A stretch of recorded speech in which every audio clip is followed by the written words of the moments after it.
Kung saan nga'y may kasaysayan, dapat pinupuntahan. Kaya tara na!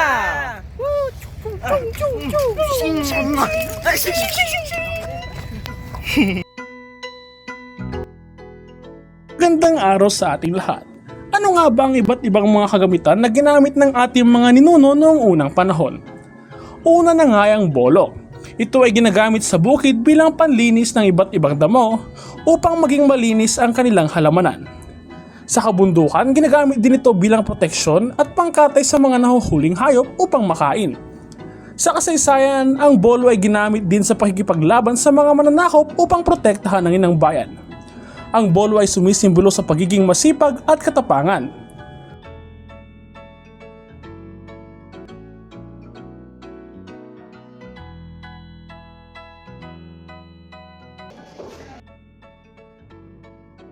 Magandang umaga sa inyo lahat. Ako po si Aaron na si Galita.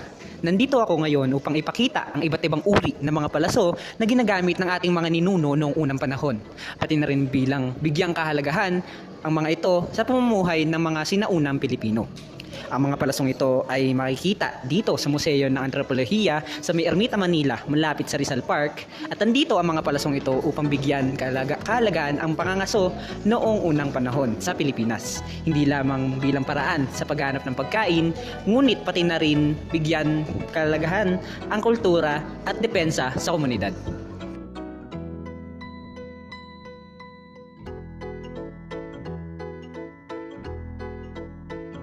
Hello, ako nga pala si John Michael Falcone at ipapakilala ko naman sa inyo yung mga weaponries at mga shield na nandito sa loob. So, ang mga tawag dito is yung shield o yakan o pira, nawi, kris, kampilan, ceremonial soldier shield. So, ang unang-una is yung shield o yakan. So, ano nga ba yun? Isang kalasag na gawa sa kahoy, ratan at lubid. Ginawa ito ng mga yakan para sa proteksyon sa labanan. Ang pangalawa is pira bolo o shield. Ito, isang uri ng bolo na gawa sa bakal, kahoy at ratan. May kasamang kalunsod.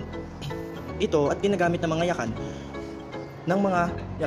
para sa pang-araw-araw na buhay at sa labanan.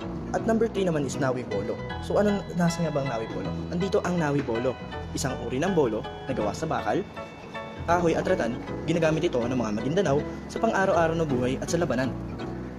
At ang pang-apat naman ay yung kris sword with scapard.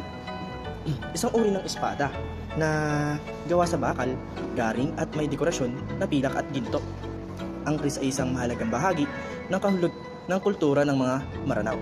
Ang number 5 naman is yung kampilan, which is ito yung may gold na hawakan. So, ang kampilan is isang mahabang espada na gawa sa bakal, garing, kahoy, ratan, tanso at pilak. May dekorasyon itong buhok o fibers sa itaas na bahagi ng hawakan. Ginagamit ito ng mga Maguindanao sa labanan.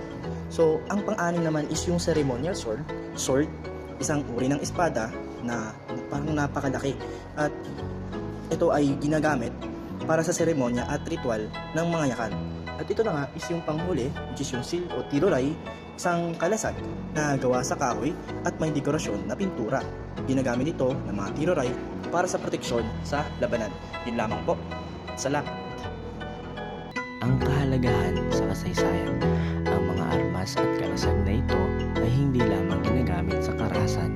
Sila ay ebidensya ng sopistikadong metalurhiya, pagpapantay ng mga Pilipino bago pa man ang kolonisasyon. Sila ang naging hadlang upang hindi ganap na masakop ng mga dayuhan ang katimugang bahagi ng Pilipinas. Simbolismo.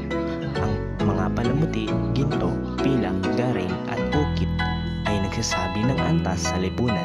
Hindi lahat ay pwedeng humawak ng kris o kampilan. Ang mga ito ay para sa mga may pananagutan sa pagtatanggol sa lipunan.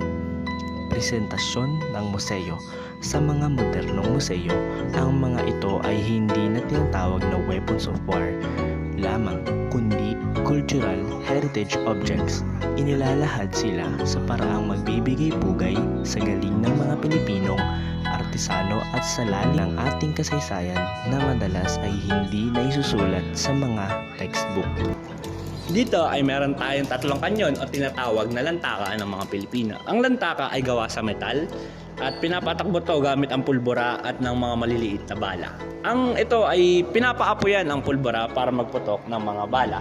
Ito ay nakonekta sa mga bangka, sa mga kuta at sa mga baybayin ng mga Pilipino. Ang lantaka ay patunay na ang mga Pilipino ay matatalino pagdating sa paggawa ng mga armas. Ilang araw mga kaibigan, narito ko sa inyong harap para ipakita ang iba't ibang uri ng sibat dito sa Pilipinas. Sa example dito, isang bangka na ay sa punto, gawa sa metal, kahoy at metal. Ito yung mga karaniwang ginagamit sa agrikultura, pangmaso at pakikipaglaban. Ang mga ito ay hindi lamang para sa pakikipaglaban o pakikipagligba. Ito ay simbolo din ng pagiging malikhain ng aming mga ninuno. Dagdag ko nga lang po na inilahad ng museo ang mga sinuunang sibat sa isang maayos at malinaw na pagkakaayos, kung saan ipinakita ang iba't ibang anyo at disenyo ng bawat sandata.